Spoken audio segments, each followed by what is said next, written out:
Hi, I'm Robin Birkin, an ex-corporate marketer turned online business owner. I took everything I knew and created a six-figure life coaching business in the margins between nap times and a 9 to 5, and I'm here to share with you how you can do the same.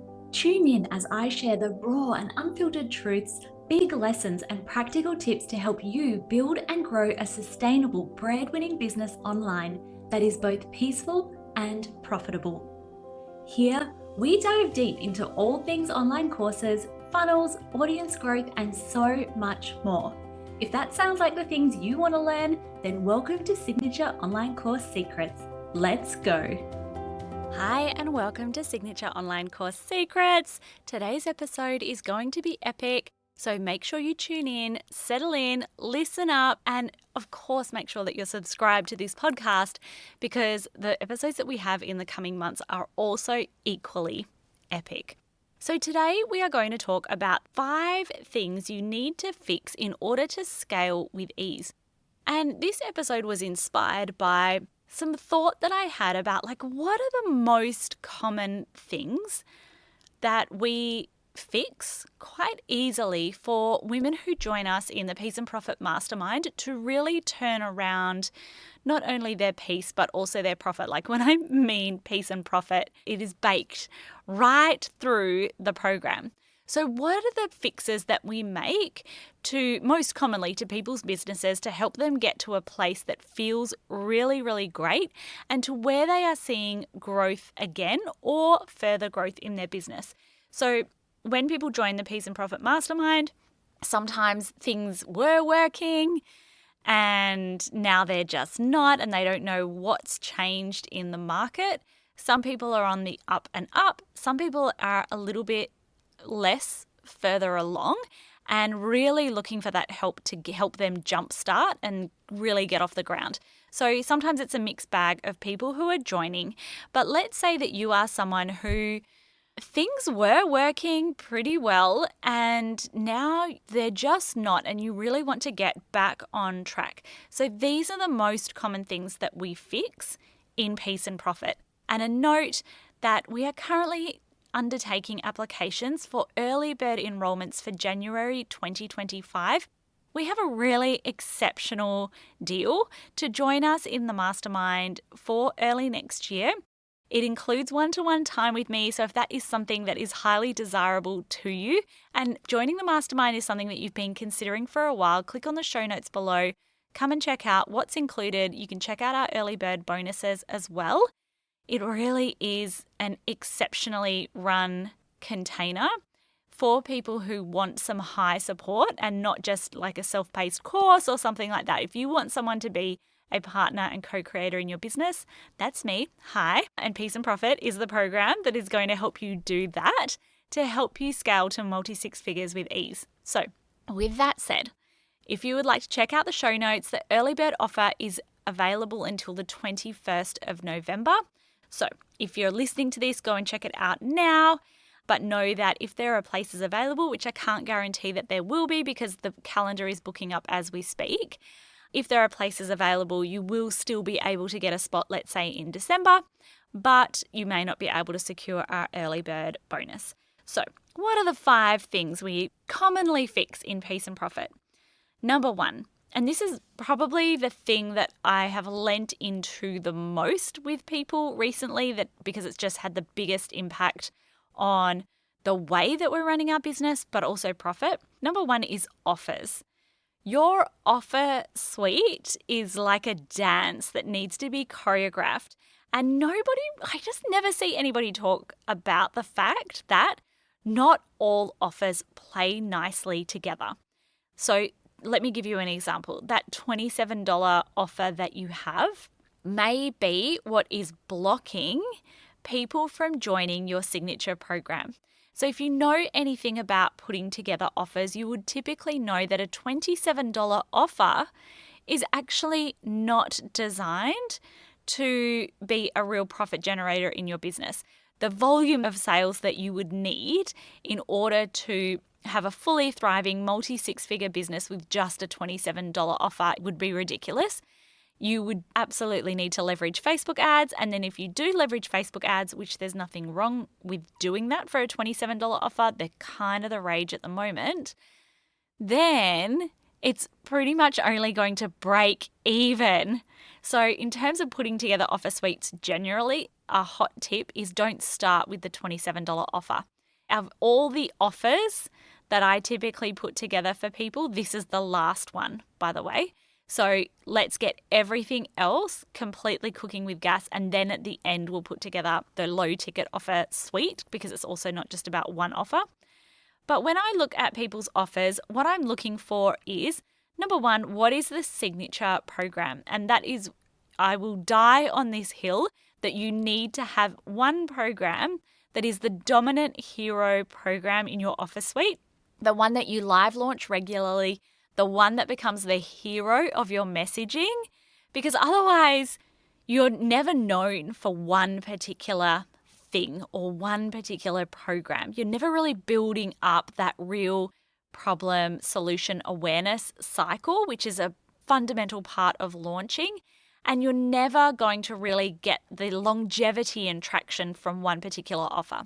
If you don't have an offer that is a signature hero offer, you are inevitably going to end up launching offer after offer after offer. So we don't want to start with, let's say, that $27 offer. But when I'm looking at your offer suite, if you have low ticket offers in your offer suite that are evergreen, particularly, even if they're live launched though, what we really need to ensure is that they're not sabotaging ascent up the ladder into your higher ticket programs, because the higher ticket programs are the programs that will generally make you money in your business. So your signature program should be financially sustainable on its own. It should be able to stand alone and still generate, number one, like all of your expenses and also a wage for yourself. Then typically what you would have is a higher ticket, like a very premium offer, and you're aiming for 10 to 20% of the people who purchase your signature program to then take that up. And so what I see though, when I typically start working with people, is you're charging too little for too much time. So there might be way too much one-to-one services that are leaving you unable to market your business or generate the signature time leveraged program that you really want to run.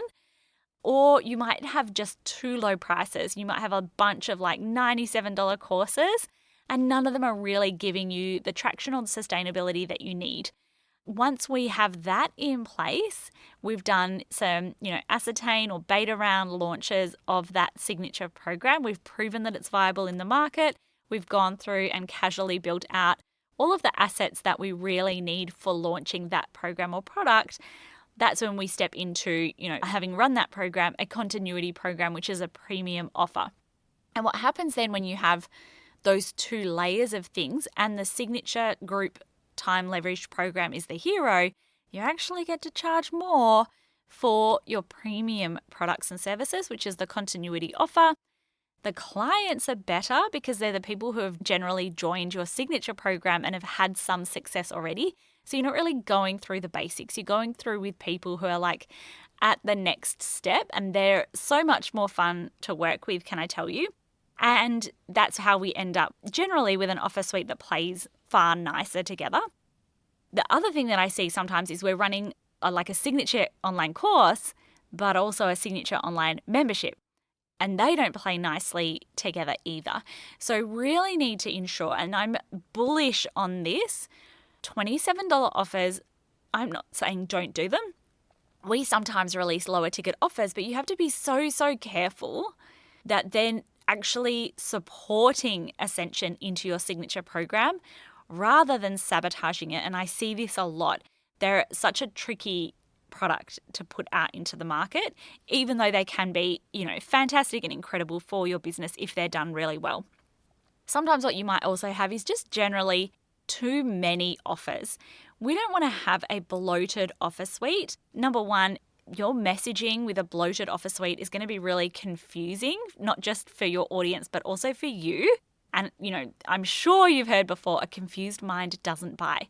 We don't want our people in the market to be confused and then be like, oh my God, what should I buy? Should I buy this or this or this or this? How does she help? What is she an expert in? I don't know. I'll scroll away, or I just, or they get to your website. Have you ever done this? This happens to me all the time. You'll go to a website, scroll, and then you'll be like, you know what? I'm fatigued. I'm going to bounce. And because it all just gets too much and you run out of time. So a lot of what I will also do is help you work out what your most profitable and peaceful offer suite looks like so that we can really focus in on exactly what matters. Number 2, the next thing that I will typically help people fix within the mastermind is your launches. I know you have goals for your launches, and sometimes you are not hitting those goals that you've set for yourself. And maybe that's because you've set really impossible targets, but generally there's a couple of things that I can see in your launches that are causing them to be subpar. So what are those? Number 1, not enough pre-launch content or focus on pre-launch generally. The success of your launch is typically going to be determined by the actions that you take within your pre-launch period. What does that content look like, and what does that ramp-up period look like? And there's a strategic type of content that you will typically put out in your pre-launch in order to shift people's beliefs and essentially indoctrinate people into the way of thinking that you promote. So let's say it's a particular diet approach that involves eating one whole lettuce every day for breakfast. What you really want to do is have a look at what is the problem? Let's say we're losing weight. The way that you help people lose weight is through lettuce, but people want to lose weight. We're going to focus in that pre-launch content on here's why you're not losing weight and here's a better solution. And so you want to be really strategic in the type of content that you put out in your pre-launch period and make sure that it has the right mix of content, the right messaging, the right ramp up for your launch. And then the next thing that I see with launching, just straight up, you don't have enough new leads in the pipeline. So I always like to base things on essentially a 2% conversion rate. If you have a 2% conversion rate, that means that in order to make 2 sales, you need 100 leads. So do the math as much as you want to do. If you want to make, 20 sales, you need 1,000 leads. If you don't have that in place, you can wishful think all you want, but what is it that they say in, there was a documentary on an oil spill that was Mark Wahlberg says, hope is not a tactic. You can say to me all you want that you really want to, next year in 2025, I really want 50 people per cohort. Amazing. You need to have a strategy, not just for your content and how we build up that content, but you also need to have a strategy for, how am I actually going to get enough leads, new leads into the pipeline? So it's growing your email list, growing your audience. How am I going to get that to happen? What is the strategy? And if you don't have a strategy or what you're doing isn't working, you need to solve that problem, right? So that's a lot of what we do within Peace and Profit. And that's why we teach people our signature Facebook ad strategy. That's why we share with people true growth strategies. How do you create, for example, a podcast that is also discoverable and will build your audience on evergreen autopilot, right? And really amplify that authority. Exactly how to do things like that is the exact thing that we speak to in Peace and Profit. So making sure you have enough leads and then making sure that your content is strategic, because we also want to really optimize in your launches your conversion rate. So your conversion rate is going to be determined by the type of lead magnet you put out, the type of content you put out, the type of conversion event that you put out, and things like your sales page. So I have just spent this morning the best part of between 2 and 3 hours auditing a particular mastermind client's sales page. And so that is a service that we provide. It is typically $697 for me to go through a full sales page audit for you, but we include audits bi-weekly for you if you're in the mastermind. So you can submit your Instagram profile or your podcast or a sales page, your launch emails, your webinar slides, whatever it is, you can submit your assets to me, one per fortnight or one every 2 weeks. So if you're in the mastermind for 6 months, you get to submit 12 things to me, and I will go through line by line and edit those in order to maximize them for conversions. And when we're talking about leads and sales into your program, I spoke about 2% being the benchmark. Well, imagine if you could have your sales page audited and actually lift that up even just to 4%. And 4%, by the way, is a pretty ninja conversion rate for things like an online course at the moment. But that would mean the difference between 20 sales and 40 sales at 1,000 new leads. You would double your revenue because of things like optimizing your sales page. And that's why we provide audits like that, so that you have the meaningful feedback that you need. There's one question I've been asked more than anything else, and it's this. Robin, how do you get so much done in such a short period of time? Because I've never had the luxury of being able to work in my business and hustle those 40 to 60 hour weeks. It's all been between nap times, a 9 to 5, or the school run. And from my second year in business and ever since, we've had 6-figure plus years. So this is it. I've put together for you my entire weekly work schedule, my to-do list, and everything I do in my business to help give you the tips, insights, and strategies to help you thrive as a business owner in part-time hours. It's called 16-Hour CEO, and it's a value-packed PDF that takes you behind the scenes in my business. Want a copy? It is totally free, and it's at launcheasylife.com/CEO. That's launcheasylife.com/CEO. All right, let's dive back into the episode. Number 3 is money. So sometimes the things that I will fix are things like looking at where you've been spending your money. And a lot of what we will do is trim the fat. So you might be investing in a social media manager and a copywriter and all of these other service providers. You might have like 3 VAs, and actually for the type of business that you want, it just might not be appropriate. And I find within this, so spoiler alert, number 5 is mindset, but a lot of this comes down to feeling like we don't understand or know the answer on how to do things. And then we end up just hiring and spending. We might have office space. You might just be investing in all sorts of different software willy-nilly. And the biggest one of all is continually investing in more certifications. That's a massive one. But then what is happening is you're investing in things that aren't necessarily going to generate you more money. They're just going to be an expense.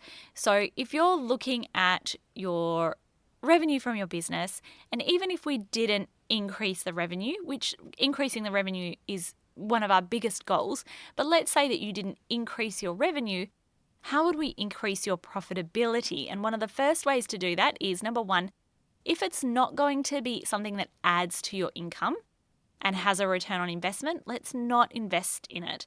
So let's look through our software. Let's look through, for example, maybe an office space.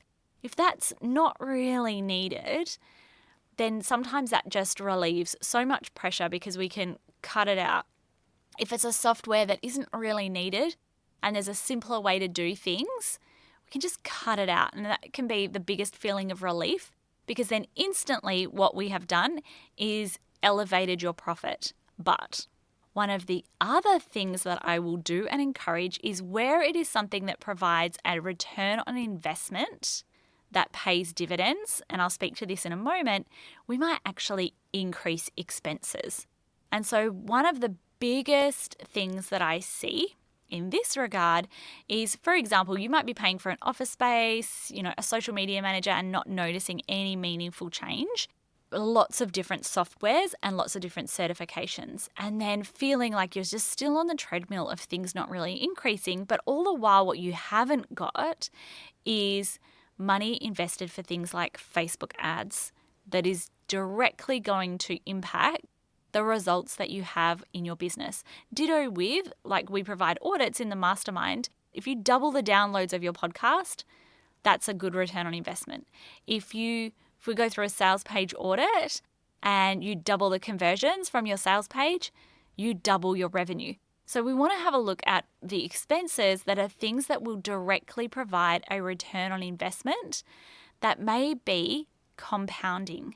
So for example, if you increase the conversions on a sales page, that doesn't just increase for that launch. That increases for nearly all of the launches thereafter and is going to be teaching you valuable business skills, and that will have a return on investment versus the next certification that will not directly impact your bottom line in any way or provide a compounding return on investment. Another case in point was the very, very, very first time I ever launched an online course, Be a Fertility Warrior. It tanked. It probably didn't tank as bad as I had thought at the time. However, I then invested $4,000 for 8 weeks of one-to-one coaching with a coach for life coaches. And she very quickly had me put up a signature group coaching program. In that time, so I had paid $4,000 and made back $2,500 at the time I was working with her, but that one signature program went on to make $150,000 before it was retired. It wasn't retired for money-making reasons. It was retired because my knowledge had grown, I'd grown, the market had grown in terms of like the inclusivity and diversity. And so I felt like I had really outgrown that program. And then obviously, I've made hundreds of thousands of dollars from all the courses and programs after that with the knowledge that I gained from that experience.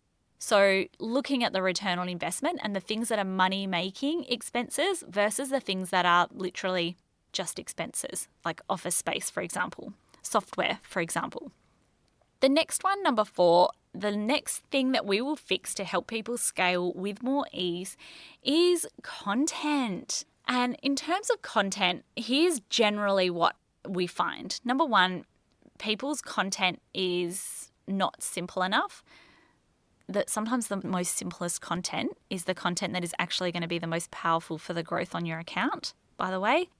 And so we're finding sometimes that people aren't consistent or the messaging has become muddled. And sometimes that will come back to not knowing what to launch, when to launch, how am I launching, what offer am I doing today, what is the offer that's the primary offer. So fixing all of these other things in terms of offers and launches first so that we have some clarity and so that we're really clear on our messaging and our unique USP, which is our unique selling proposition. And then having a look at the mix of content. One of the biggest things that I have seen over probably the last 2 years is everyone getting really hoodwinked by Instagram Reels and particularly getting hoodwinked by the Instagram coaches who are like, they go viral by like, try this trending audio and they're like pointing at the audio, or try this simple hack and they're like pointing at this thing. And then we get hoodwinked because we feel like all we need to be doing is Instagram Reels and pointing at the camera and having these 4-second reels or reels that repeat with B-roll, etc. I can tell you right now, yes, they're kind of cool. They should not be 100% of your strategy. And I firmly believe that the market is trending towards those really not working as well on people's accounts anymore. You need a really good and sophisticated mix of content that positions you as an authority in your niche. Otherwise, you are literally going to be like treading water with content and not feeling like you are getting anywhere. You will be having a high output of content and literally not make the sales that you want month after month after month. And then you'll get psyched out. You'll stop being consistent. You'll drop off the radar. Then you'll wonder, like, why things were working so well before, why are they not working now? Because you've just got so far off track because you're almost like trying to keep up with what's trending that you've lost sight of what is converting. and what has the best mix of like know, like, trust, or grow, nurture, convert content. And that's what really matters. You need to be positioning yourself as an authority, as a thought leader, as someone who knows what they're talking about, and you need to give your audience that really great level of awareness of your movement, what it is that you speak to, what it is that you believe in. If you had a movement, what would that be, and how much of that is shining through in the content that you put together? The next thing that I sometimes see is like a little bit too much chat GPT that's kind of sabotaging your content a little bit. I find chat GPT, it's something that I am so down the rabbit hole of right now. Like AI generally, we're making custom GPTs. I'm doing all of that, and it's going to be a major focus for our business moving forward. However, when I look at lots of people's content, I can sometimes really clearly see what has been put together by AI. You're either really, really great, expert, master level at using AI, or it's crap. There's no in between, and you can't change my mind. So sometimes I find that, number one, ChatGPT, Gemini, Claude, whatever you're using, can sometimes be not only a giant waste of your time because you're just going around in circles trying to make it quicker and then it's not actually quicker, but also it might be sabotaging you as an expert in your field who knows what they're talking about. And a lot of that comes back to, again, us complicating our content and not knowing our true content strategy and how it supports us in terms of our launches and in terms of our offers. So the very last one is mindset. And this is something that comes up always in our hot seat calls and our coaching calls, as it should and as it probably does.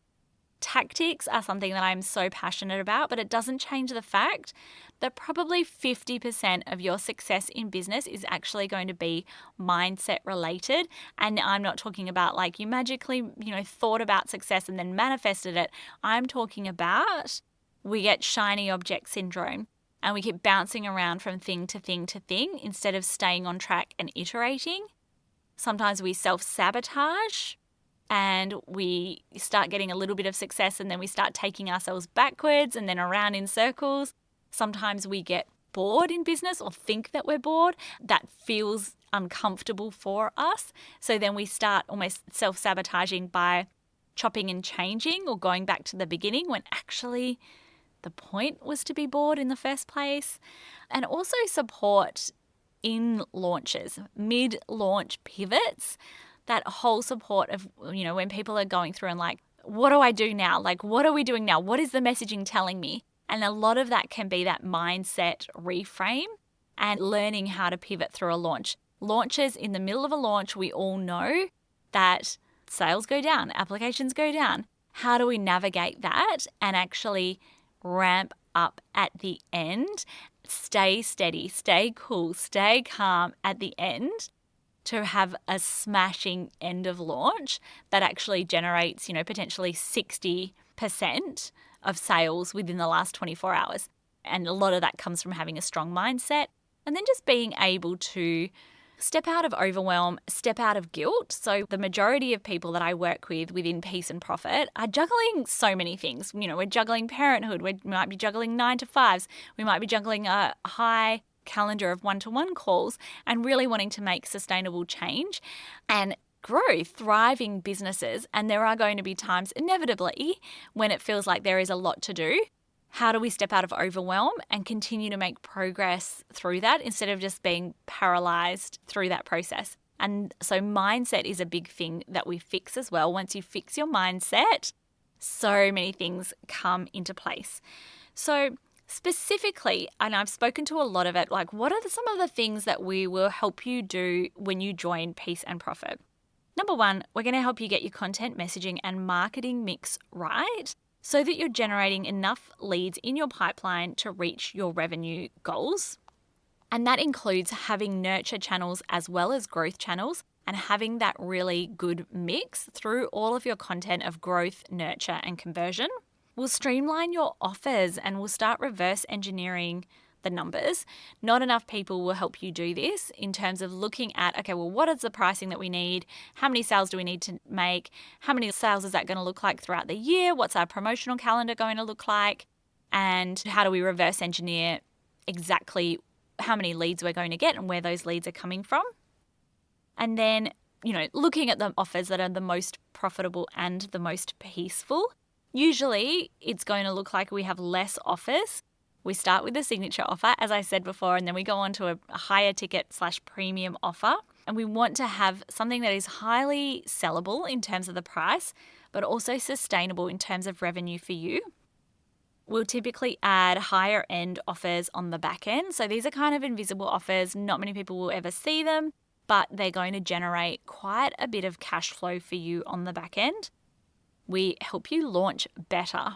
So we help you really dial into what works, whether that's through a sales page audit, whether that's through supporting you with what kind of content you are going to put out for pre-launch, whether that's helping you with the mid-launch wobbles, whatever that looks like for you. We provide a lot of launch support to people within the mastermind, and then just helping you take action faster. One of the biggest determinants of your success or lack thereof in online business is going to be the speed to which you can execute things and launch things. And I wake up every day basically asking myself, how can I make it quicker and easier for everyone in the mastermind? So, for example, for Black Friday, we didn't just release a training to everyone in the mastermind. We released a sales page template and we released a thank you page template. We released that in 2 different pieces of software. And then we released a tracker spreadsheet for you. And we released some a swipe file of emails because we want to make you able to quickly deploy offers, launches, promotions, etc., so that you can get off the ground and take action quickly. And I know that we're creating thriving businesses in part-time hours. And so I'm constantly asking through the mastermind how I can help you do that faster and better. So let me just recap the 5 things that you want to fix to scale with ease. Number 1, fix your offers. Look at what you're charging for your offers. Make sure that each of your offers plays nicely together. Number 2, fix your launches. And what I mean by that is number 1, fix your pre-launch content.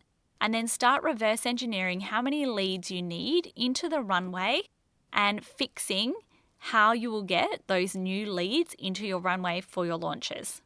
Number 3, money. You want to make sure that you are budgeting appropriately. You're not taking too much owner's pay. You're not over investing in things that don't generate a return on investment, and that you are investing in the money-making things. Number 4, you want to be consistent with your content. We want to simplify your content, but also make sure that you have loads of authority and nurture in there so that you become the expert in your niche. And number 5, mindset. A solid CEO mindset is one of the biggest game changers you can have for your business, and that's what's going to really help you elevate into 6 figures, multi-6 figures, mid-6 figures with absolute ease. If any of that sounds like something you would like help with, let's have a conversation. DM me on Instagram. We can catch up for a call. We can work through what your biggest roadblocks are and what you should focus on in your business, and we can look at whether or not the mastermind is a really great fit for you. We're filling up all spaces now for our January intake, and we have an exceptional early bird offer. Check the show notes below.